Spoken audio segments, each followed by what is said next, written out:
Bristol Community College, Mathematics with Dan Avedikian, Math 011, Arithmetic, Section 3.4, Problem 3. This is Section 3.4, Problem 3. It says multiply the given numbers, 4.3 times 2.5. So, with a problem like this, I prefer to write it vertically. Of course, if you can use a calculator, just enter it in the calculator and get the answer. But if you have to do it by hand, I find it easier to do if you write the problem in a vertical format, 4.3 times 2.5. So for a problem like this, what you want to do is just pretend it's 43 times 25. At first, just ignore the decimals if they're not even there. So 5 times 3 is 15. Write the 5, carry the 1.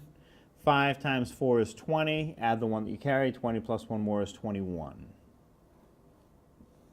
Now, when you move down, you have to slide over to the left by 1 spot. You can put in a 0 to hold your place if you like. And now 2 times 3 is 6.